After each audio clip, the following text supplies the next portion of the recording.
क्या आपका बच्चा भी किताबें खोलकर पढ़ता तो है, लेकिन 5 मिनट बाद ही मोबाइल, टीवी या किसी और चीज़ों में खो जाता है? और आपको ये लगता है कि आपका बच्चा आलसी है या पढ़ाई में उसका मन नहीं लग रहा है? और ये सारी चीज़ें आपके घर में हो रही है, तो हो सकता है कि समस्या आपके बच्चे में नहीं, बल्कि उस माहौल में है जो हम जितने भी बड़े लोग हैं, जितने पेरेंट्स हैं, वो आस-पास अपने बच्चों के हम वो माहौल को क्रिएट कर आज की इस वीडियो में मैं आपको बताऊँगा वो असली कारण, जिनकी वजह से बच्चे पढ़ाई से दूर भागते हैं। और सबसे ज़रूरी बात, आखिर में मैं आपको ऐसे आसान उपाय भी बताने वाला हूँ, जिसे अपना के आप अपने बच्चों के अंदर पढ़ने की इच्छा को जगा सकते। तो इस वीडियो को अंत तक ज़रूर देखिए क्योंकि शायद एक छोटी-सी कोशिश, एक छोटा-सा बदलाव आपके बच्चे के अंदर में पढ़ने की इच्छा को जगा सकता। तो हे गाइस, मेरा नाम है प्रथम बाबू और मैं इस चैनल पे परिवार से संबंधित, बच्चों की परवरिश से संबंधित और रिलेशनशिप से संबंधित वीडियोस लाता रहता हूँ, तो चैनल को सब्सक्राइब करना ना भूलिएगा। तो चलिए वीडियो को शुरू करते हैं। मैंने अक्सर अपने आसपास देखा हुआ है कि आज हर दूसरा पेरेंट्स यही शिकायत कर रहा है कि मेरा बच्चा पढ़ाई नहीं करता, ध्यान नहीं देता, बस मोबाइल चलाते रहता है, टीवी देखता रहता है। लेकिन क्या आपने कभी ये सोचा है कि कोई भी बच्चा जन्म से पढ़ाई से नफरत नहीं करता? वो पैदा होते ही साथ में टीवी नहीं देखता, वो जन्म से ही मोबाइल नहीं चलाता, ठीक है? क्योंकि हर बच्चा ना दोस्तों को सीखना चाहता है, जैसे चलना, बोलना, नई चीज़ों को समझना। जब वो नई चीज़ों को देखता है ना, तो उसको के अंदर एक जिज्ञासा होती है उस चीज़ को जानने की, उस चीज़ को समझने की। और ये सब उसे बिना किसी ट्यूशन के सीखने को मिलता है। लेकिन फिर ऐसा क्या हो जाता है स्कूल पे आते ही कि पढ़ाई बच्चों को बोझ लगने लगती है और बच्चे पढ़ाई से दूर भागते हैं। तो आज की इस वीडियो में हम इसी चीज़ों को समझें। देखिए, मुझे ये लगता है कि बच्चों के अंदर ना पढ़ाई का ऐसा कोई डर नहीं है या फिर बच्चे पढ़ाई से नहीं भागते, बच्चे भागते हैं उनके ऊपर जो अनकंडीशनल जो दबाव जो डालते हैं ना वो, उनकी वजह से। अक्सर जो पेरेंट्स होते हैं ना, वो यही सोचते हैं कि ज़्यादा बच्चों के अंदर हम दबाव डालेंगे तो उनका बच्चा और अच्छे से पढ़ेगा और अच्छे से कुछ करने की कोशिश करेगा। लेकिन साइकोलॉजी कहती है कि लगातार बच्चों को डाँटना, बच्चों को एक-दूसरे के साथ कंपैरिज़न करना, दूसरे बच्चों के साथ तुलना करना और हर समय बच्चों के सामने सिर्फ़ नंबरों की ही बात करना, बच्चे के दिमाग में पढ़ाई को लेकर एक स्ट्रेस बना देता है और धीरे-धीरे बच्चों का जो दिमाग होता है ना, वो पढ़ाई को खतरे की तरह देखने लगता है और इंसान खतरे से हमेशा भागता है। आप भी भागते हैं, इसलिए आपका बच्चा भी भागता है। इसलिए बच्चा पढ़ाई से नहीं, उस दबाव से भाग रहा है, जो दबाव इंडियन पेरेंट्स उनके ऊपर करते हैं। दूसरी चीज़ ये है कि असली दुश्मन बच्चों का मोबाइल नहीं है या फिर टीवी नहीं है, ठीक है? हर घर में एक ही डायलॉग आज मैं सुन रहा हूँ, मोबाइल ने बच्चों को खराब कर दिया है, बिगाड़ दिया है, दिन-रात टीवी देखते रहता है, टीवी ने बच्चों का ब्रेन वॉश कर दिया। लेकिन सच इससे थोड़ा अलग है दोस्तों। मोबाइल सिर्फ़ एक टूल है, टीवी बस एक टूल है, एंटरटेनमेंट का ज़रिया है। लेकिन असल समस्या जो है ना, वो बच्चों के अंदर है इंस्टेंट डोपामाइन। जैसे कि रील्स, रील्स क्या करती है कि इंस्टेंट बच्चों को कुछ सीखने देती है या फिर वो 30 सेकंड के अंदर बच्चों को हँसा देती है। वहीं पर गेम्स, गेम्स बच्चों के ब्रेन को पूरा डाइवर्ट कर देते हैं। तो वो इंस्टेंट बच्चों के अंदर आता है। तो बच्चों के अंदर इंस्टेंट डोपामाइन काफ़ी जल्दी से रिलीज़ होता है और हर कुछ सेकंड में बच्चों को एक नया एक्साइटमेंट मिलता है। फिर जब बच्चा किताब खोल के बैठता है ना, तो उससे वो एक्साइटमेंट नहीं मिलती। क्योंकि दोस्तों किताबें जो होता है ना, वो धीरे-धीरे करके बच्चों को रिवॉर्ड देता है, वो तुरंत बच्चों को रिवॉर्ड नहीं देता। और वहीं पर जो मोबाइल होता है, टीवी होता है, बच्चों को तुरंत रिवॉर्ड दे देता है। कहने का मतलब ये है कि बच्चे अगर पढ़ाई करेंगे तो आने वाले समय में बच्चों को काफ़ी अच्छी अचीवमेंट्स मिलेगी। लेकिन मोबाइल बच्चों को तुरंत अचीवमेंट्स देता है, लेकिन उनको बेटर फ्यूचर नहीं देता। और दिमाग हमेशा आसान रास्ता चुनता है, इसीलिए जो बच्चे होते हैं ना इंस्टेंट डोपामाइन की वजह से ऐसी चीज़ों को प्रेफ़र करना ज़्यादा पसंद करते हैं, जो उन्हें तुरंत सीखने को या तुरंत कुछ करने को मिलता है। तीसरी चीज़ मैंने ये चीज़ देखा है कि अक्सर जितने पेरेंट्स हैं ना वो बच्चों को तुलना काफ़ी ज़्यादा करते हैं। देखो फलाने का बेटा ने ऐसा किया, देखो फलाने की बेटी ने ऐसा किया, अपनी बहन से कुछ सीखो, वो छोटी होके कितना ज़्यादा काम कर रही है, तुम अपने भाई से सीखो, बड़ा होके कितना ज़्यादा समझदार है। तो हमेशा हम अपने बच्चों को एक-दूसरे के साथ तुलना करना चालू कर देते हैं। और ऐसी जो बातें होती है ना, अक्सर हमको सामान्य लगती है। लेकिन बच्चों के लिए बहुत बड़ी गहरी चोट साबित होती है। आप खुद सोचिए, जब आप बच्चे थे और जब आपके पेरेंट्स आपको किसी और के साथ में कंपेयर करते थे, किसी और आपके कलीग्स सॉरी जो आपके स्टूडेंट हैं, आपके दोस्त हैं, आपके भाई-बंधु हैं, उनके साथ जब उनको कंपेयर करते थे, आपको कितना बुरा लगता। तो वही चीज़ें होती है कि बच्चे ना धीरे-धीरे कंपैरिज़न हो जब होने लगता है ना, तो बच्चे सोचने लगते हैं कि मैं कभी अच्छा ही बन नहीं सकता, क्योंकि मेरे अंदर ये सारी कमियाँ हैं। मैं ना अपने भाई के जैसा हूँ, ना अपनी बहन के जैसा हूँ, ना मैं अपने दोस्तों की तरह अच्छे नंबर ला सकता हूँ। तो हमेशा जो होता है ना बच्चों के अंदर ये जो कंपैरिज़न है इनसिक्योरिटी पैदा करती है। मैंने पिछले वीडियोज़ में भी आपको समझाया था और धीरे-धीरे बच्चों का आत्मविश्वास है ना वो खत्म होने लगता है और बिना कॉन्फिडेंस के कोई भी बच्चा पढ़ाई में मन ही नहीं लगा सकता। तो ये चीज़ें काफ़ी ज़्यादा इम्पोर्टेंट है। चौथी चीज़ें जो मुझे लगती है कि अक्सर ना जो बच्चे होते हैं ना वो मोटिवेशन से नहीं बल्कि एप्रिसिएशन से वो बदलते हैं। ठीक है? इसका मैं आपको बेस्ट एग्ज़ाम्पल देता हूँ। अगर आप उनकी मम्मी हैं और आपने एक रेसिपी बनाई है, ठीक है? आपने समथिंग समझिए आप दाल बना दी है और आपको अगर आपके जो हस्बैंड मोटिवेट कर रहे हैं कि तुम कुकिंग में ऐसा करो, वैसा करो, ये बनाओ, वो बनाओ, इस तरीके से बनाओ। तो ये जो मोटिवेशन जो होगी ना ऊपर से आपको बार-बार आपके हस्बैंड बोलेंगे कुछ अच्छा बनाओ, कुछ ऐसा करो, कुछ वैसा करो। तो ऊपरी तौर पे कुछ दिन आपके अंदर ये जोश रहेगा। आप कुछ दिन ट्राई करेंगे लेकिन वो मोटिवेशन है वो खत्म हो जाएगी। लेकिन उसी जगह पे आपने एक दाल की सब्जी बना दी या अदर कुछ चीज़ बनाया और आपके हस्बैंड ने तारीफ़ कर दी आपका कि वाह! क्या सब्जी है, क्या टेस्ट है। तो आप अंदर से इतने ज़्यादा खुश हो जाएँगे कि आप अगली जो चीज़ें आप बनाएँगे ना, वो बहुत ही बेहतर तरीके से बनाने की कोशिश करेंगे ताकि मेरे हस्बैंड जो है मुझे और ज़्यादा तारीफ़ करें। तो ये सेम चीज़ ना बच्चों के अंदर होती है।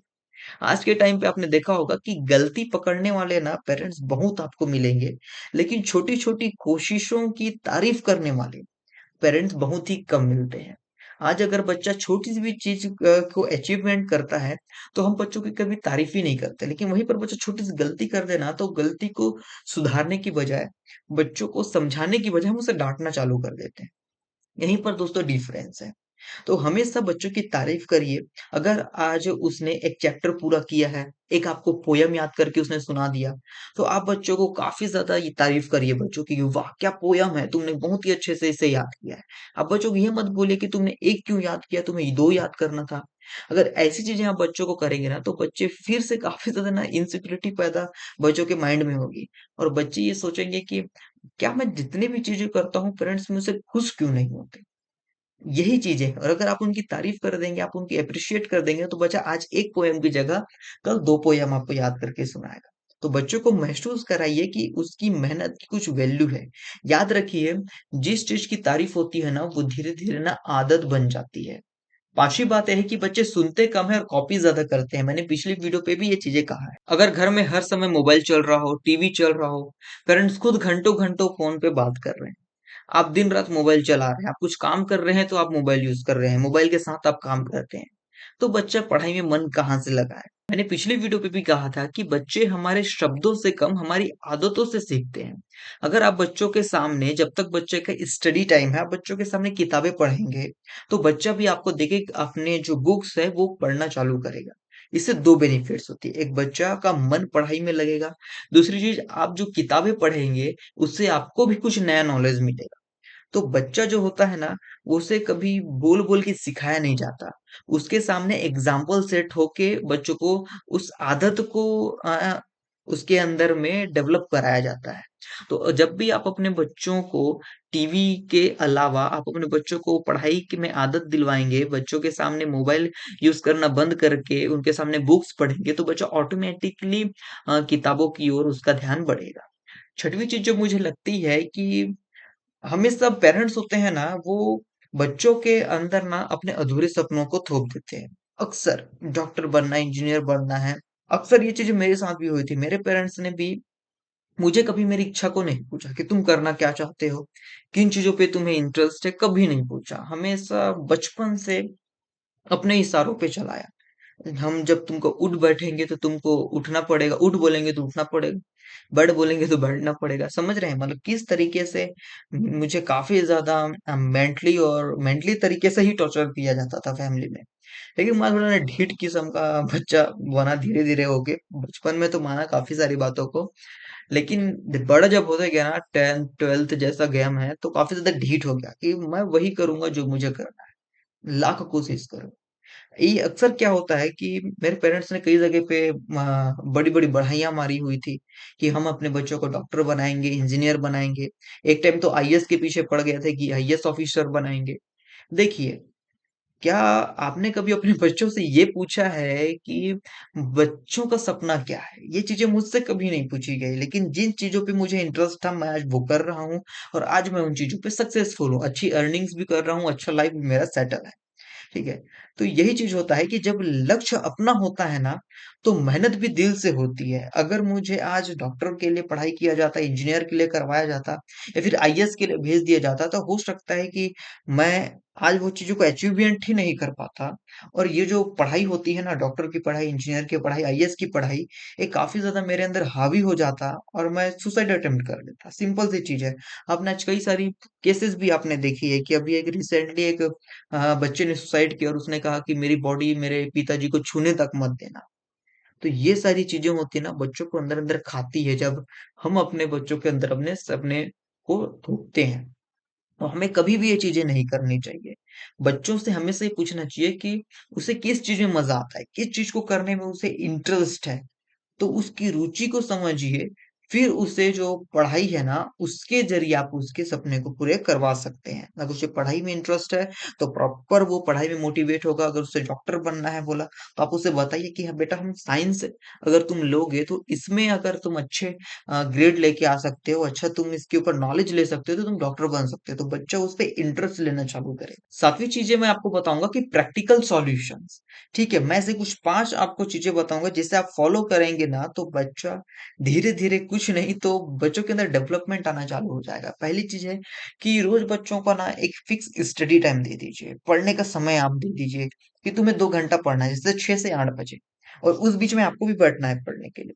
ये बात याद रखना पेरेंट्स में एक माताजी बैठे या फिर पिताजी बैठे, किन्हीं को किसी को भी हो जिसको समय है, आप बैठिए बच्चों के साथ में पढ़ने के लिए। तो उससे क्या होगा बच्चों आपको देखते-देखते सीखेगा। एक फिक्स टाइम बच्चे का आप सेट कर दीजिए कि तुमको 2 घंटे पढ़ना है। अगर तुम 2 घंटे पढ़ाई करते हो तो तुमको आधे घंटे मोबाइल यूज़ करने मिलेगा। तो बच्चा आधा घंटा मोबाइल में फन करने के लिए बच्चा 2 घंटा पढ़ेगा। तो इसमें क्या है वो उनके अंदर थोड़ा इंटरेस्ट आना चालू होगा। दूसरी चीज़ कि पढ़ते समय आप बच्चों को मोबाइल से दूर रखिए। मैंने क्या कहा था पहले कि जब आप काम कर रहे होते हैं तो आप बगल में काम भी कर रहे हैं, मोबाइल भी चला रहे हैं। तो इस चीज़ को बच्चे सीखते हैं। तो ये चीज़ें आपको भी नहीं करना है और बच्चों को बताना है कि पढ़ते समय मोबाइल से तुम दूर रहो। तीसरी चीज़ है कि बच्चों की छोटी-छोटी अचीवमेंट्स को ना आप तारीफ़ करना चालू करिए। अगर बच्चा गिरता है, फिर उठता है, फिर चलता है, तो हम बच्चों को जब वो छोटा होता है ना तो हम उसको ज़्यादा उसको दबाव नहीं बनाते कि तुम कभी चल ही नहीं पाओगे। मैंने पिछले कई सारी वीडियो पे एग्ज़ाम्पल दिया था। ठीक है? तो हम बच्चों को क्या होता है ताली बजाते हैं, एप्रिशिएट करते हैं कि उठो फिर मेरे पास आओ। तो बच्चा फिर से उठता है, चलता है, फिर गिरता है, फिर उठता है, फिर चलता है, धीरे-धीरे वो भागना भी चालू कर देता है। तो ये चीज़ होती है अगर हम बच्चों को छोटी-छोटी चीज़ों पे हम उनकी तारीफ़ें करेंगे, तो बच्चा और भी ज़्यादा उन चीज़ों को करने के लिए उत्साहित होगा। चौथी चीज़ है कि बच्चों को तुलना करना बंद कर दीजिए क्योंकि बच्चे इनसे काफ़ी ज़्यादा इनसिक्योर हो जाते हैं। बच्चों को ये लगता है कि अंदर ही अंदर वो काफ़ी ज़्यादा कमज़ोर हैं और वो इस दुनिया में रहने लायक नहीं। और इन्हीं चीज़ों की वजह से बच्चे काफ़ी ज़्यादा सुसाइड अटेम्प्ट करते हैं। 5वीं चीज़ है कि बच्चों के साथ कुछ नहीं तो कम से कम आधा घंटा डेली आप समय बिताइए। बच्चों को आप उस समय नंबर्स के बारे में मत पूछिए, उनकी फीलिंग्स के बारे में आप पूछिए, उनकी ज़रूरतों के बारे में पूछिए, उनके जीवन में कुछ समस्या है तो उसके बारे में पूछिए। यकीन मानिए, अगर आप ऐसा चीज़ें करना चालू कर दें तो आपका रिश्ता मजबूत होगा और बच्चा पढ़ाई के साथ-साथ आपके साथ भी काफ़ी अच्छी बॉन्डिंग बनाना चालू कर सकता है। याद रखिए, हर बच्चा इंटेलिजेंट होता है, बस उसके सीखने की जो गति होती है ना, वो अलग-अलग होती है। अगर पौधे को रोज खींचकर बड़ा करने की कोशिश किया जाए, तो पौधा टूट जाता है। लेकिन अगर उसे सही धूप दिया जाए, सही मात्रा में पानी दी जाए और उसे आप समय देंगे, सही उसकी देख-रेख करेंगे, तो वही पौधा एक दिन बहुत बड़ा विशाल पेड़ बनेगा। तो यही चीज़ें बच्चों के साथ भी होती है। उससे अगर आप बच्चों को डाँटते हैं तो बच्चा होता है काफ़ी ज़्यादा डिप्रेस्ड। तो बच्चों को डाँटिए मत, उसे समझ से बढ़ाइए। बच्चों के ऊपर दबाव मत डालिए, बच्चों को विश्वास से आगे बढ़ाइए। क्योंकि हर बच्चे के अंदर एक असाधारण क्षमता छिपी हुई होती है और सिर्फ़ उसे ही ये माहौल चाहिए होता है जिससे वो उस माहौल के में आके बच्चा अपने अंदर की जो असाधारण क्षमता है उसे आपके सामने ला सके। दोस्तों, अगर आपको ये वीडियो है अच्छी लगी, पेरेंट्स तक पहुँचनी चाहिए, आपको लगता है तो वीडियो को शेयर ज़रूर करिएगा। कमेंट करके बताइए आपके हिसाब से बच्चों के पढ़ाई में मन न लगने के सबसे बड़ी वजह क्या है? और अगर आप पेरेंटिंग, फैमिली, रिलेशनशिप और बच्चों की परवरिश से जुड़े ऐसे ही गहरे और जीवन बदलने वाली वीडियोस देखना चाहते हैं तो चैनल को सब्सक्राइब कर लीजिए, बेल आइकन को दबा दीजिए। धन्यवाद, मिलते हैं अगली वीडियो पे और मेरी पिछली वीडियोस को जाके देखिए, काफ़ी बेहतरीन वीडियोस मैंने बनाई।